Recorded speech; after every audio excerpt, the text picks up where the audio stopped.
Hello guys, I wanted to share some thoughts about the Hanon exercises. These are 60 exercises created by a French composer named Hanon back in the 19th century, and they have been very popular among pianists for generations.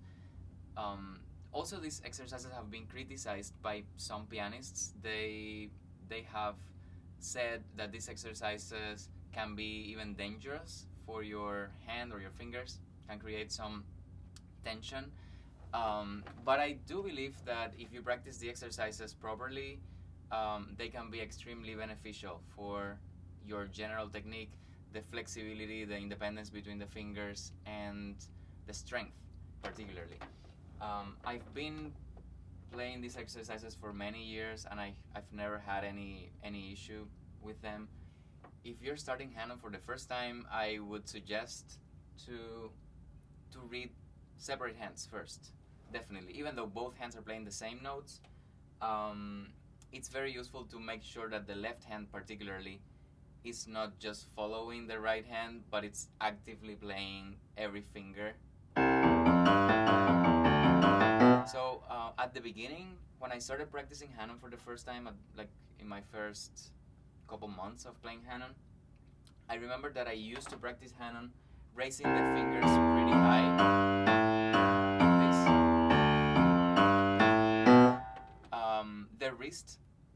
The wrist is always loose though, so you should never lock the wrist. Even if the fingers are doing most of the action, the wrist can sometimes help, especially in those exercises where you have this type of pattern. You see the wrist is slightly moving with the fingers. That's exercise number 6, by the way. So yeah, I would read separate hands first.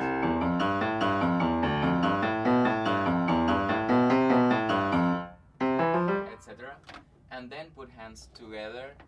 What you need to make sure is that both hands are playing together all the time, and especially that the left hand is not just following the right hand, but both hands are actively engaged in the exercise.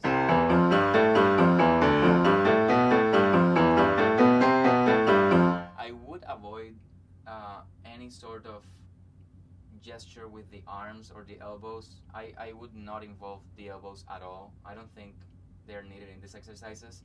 So in general, I would say that the body posture and the arms and everything on these exercises are pretty still. They don't need to move that much. The wrists can help slightly, but again, it's mostly the fingers doing the action.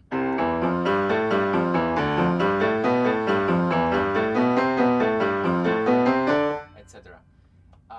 The other thing that I would suggest is at the beginning, so these exercises are supposed to be played for 2 octaves. So right, you start here,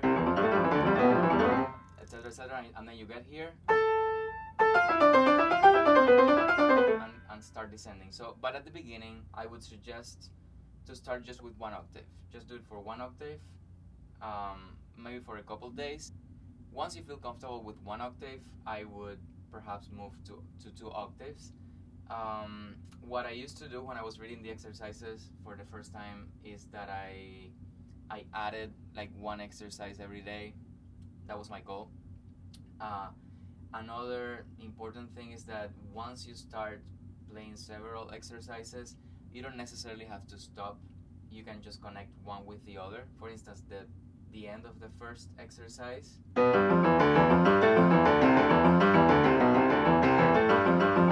you can just connect it with the second, and so forth. Some exercises do break the pattern. In those cases, you have to stop. Like between 19 and 20, you have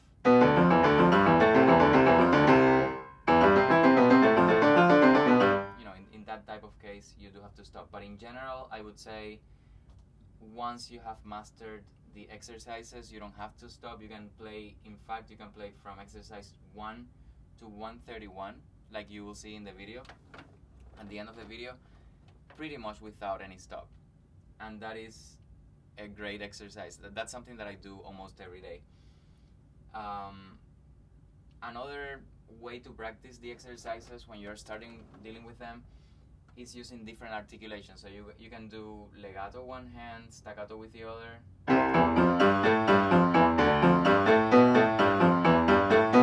And vice versa.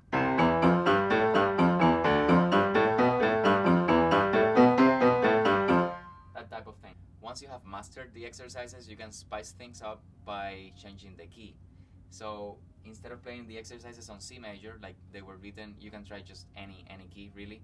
And by adding black keys to the equation, the geography of the piano will make it more challenging, way more challenging.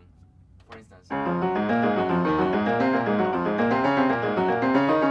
etc. And then another thing that I would suggest is, once you have learned all the exercises, I would get this type of copy of the Hanon exercises. If you can see, it only shows the beginning, the ascending pattern, and the descending pattern for each exercise, so you don't have to turn pages if you're using the book. And I found this online for free, so it's very convenient. In that way, you can also avoid stopping in between. You can just do the whole set of 31 exercises in one row.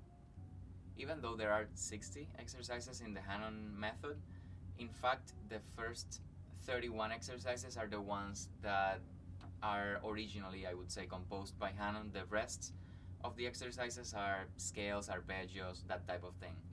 So you can see at the end of this video, you can see the whole set of 31 exercises played in a row, and I hope you enjoy them and practice them. They're very useful.